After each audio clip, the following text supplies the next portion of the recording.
Hey everyone, how are you getting on? I know it's been a while, but I just needed to take a little break from social media. So I'm coming back with quite a quick video, and it's basically just 5 tips to help you get up in the mornings and get your workout done.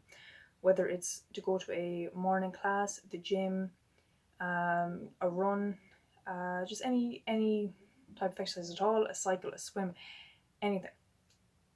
So it can be quite hard to get yourself motivated, but usually getting up and getting it done in the morning time is better than waiting till the evening, because as the evening gets on, you can get kind of lazy, you can get tired, things do get in the way. But what gets in the way at 6, 7 o'clock in the morning?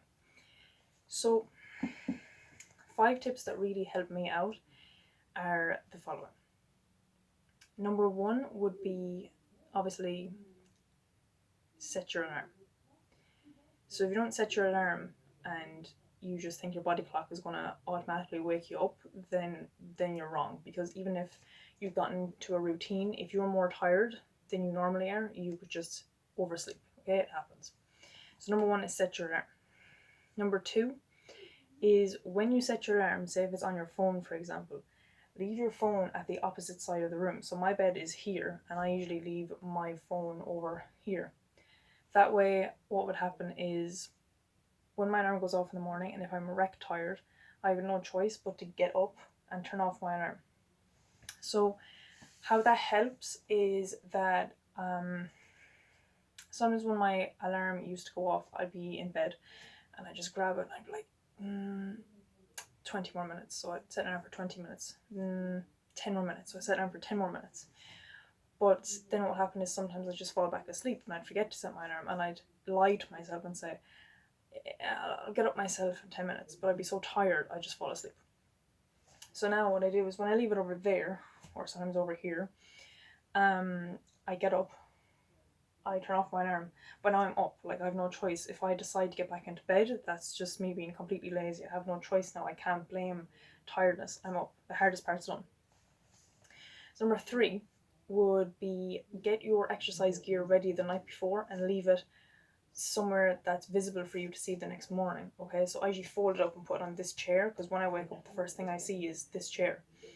So how that helps me is that I don't have to get up and start rooting for clothes to wear. I just have it laid out perfectly, runners and all. So I get up, already up, turn off my alarm, then I come over here and here's my clothes. So I've like no sorting out to do. So that helps because the more you have prepared, the less you have to do in the morning time. So everything seems quite effortless. And they always say the hardest thing to do is putting on your runners. So when you have everything laid out, you're like, oh, where's those running runners, or where's those runners I use for the gym, or where's my lifting runners? You don't have to do any of that. It's all laid out for you. So that's 3 tips. Um, Number four would be make sure you get a good night's sleep. I know that can be hard sometimes. Sometimes we just can't sleep, and sometimes we're overtired. Sometimes we can't get to bed that early. But if you're someone who's going to bed at 3 a.m. because you're watching like Netflix or something like that, or on your phone till 3 a.m., and then say, oh, I'll get up at 6 a.m., you might be able to do that for a while for motivation, but when the motivation dies down, you'll need determination, and it's quite hard when you're not giving yourself a chance. Okay, so if you're only getting a 3 hour sleep, then your morning routine isn't going to go well. So make sure you're getting at least 8 hours sleep, 8 to 9, usually even 7 hours wouldn't be that bad. Sometimes you're going to have a bad night's sleep, there's nothing you can do about it. Just get up and you'll probably exhaust yourself so much throughout the day that you'll sleep fine and eventually you'll get used to it.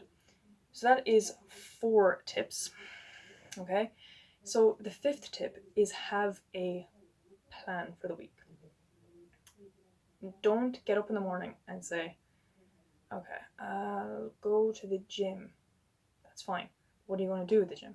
Is it arm day? Is it leg day? Are you doing cardio? Are you doing cardio on core? Is it total body? Is it deadlift day? Is it what day is it? Like what day? Don't just get up and go to the gym and then decide why you're at the gym, because then everything's an effort. You're going to like, oh, what I do 8 by 3. Oh, I only feel like 5 by 3 today, so I'll just do 5 by 3. Or if you're doing 5 by 5, I only feel like really doing 3 really, or oh, I don't really feel like doing my deadlift today, so I'll do this instead.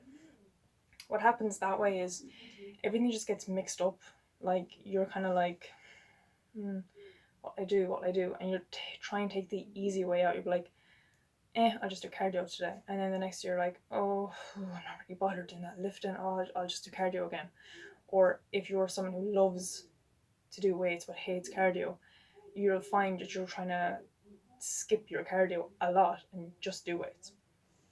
So have a plan and make it a weekly thing rather than a monthly thing. So things can come up during a week and you'll have to fix around what days you'll want to do things. For example, if you go for a run on a Monday, Wednesday, and a Friday, and then go to the gym on a Tuesday and Thursday, your rest day is a Saturday, and then on Sunday you do something light like yoga. So if you do that, put out for the week what times, and just sort that out. Make sure you have your plan, what you're going to do in the gym, what route you're going to do when you're running, what type of yoga you're going to do, and then leave it at that. Don't just make a monthly plan and then say if something comes up on a Wednesday, you're like, oh no, I can't fix that around now because then I'll mess up with this, or I'll mess up with that, or da-da-da. Just make it for the week. Surely you know what's coming up this week. So do it on a Sunday after your last day. Just say, okay, well, I actually have this coming up on Tuesday, so I won't be able to go and do my gym session. So instead, I'm going to take my rest day as this day, but then on Saturday I'll do this. And just fix it around, and that way you're more prepared for the week. That's like what I used to hear before was fail to prepare and prepare to fail. So everything is really preparation, organization, and after that it's easy. Like all those 5 tips are so quick and can be done in less than 10 minutes. The plan, as long as you kind of have your idea of what you're going to be doing in the gym, like it all laid out, it won't take that long, and then the days are just to suit you. So there are 5 tips that like help me, and hopefully they can help you in the future as well. Okay, so thank you. Oh, by the way, yeah, I'll be doing videos every week now. I just need to take a small break, but also coming up in around August will be workout videos, so between 15 and 20 minutes. So they'll be going up. I'm not sure the layout yet, whether to put one up every single day, but I will think it through and I will update you then a bit more. So hopefully that helps.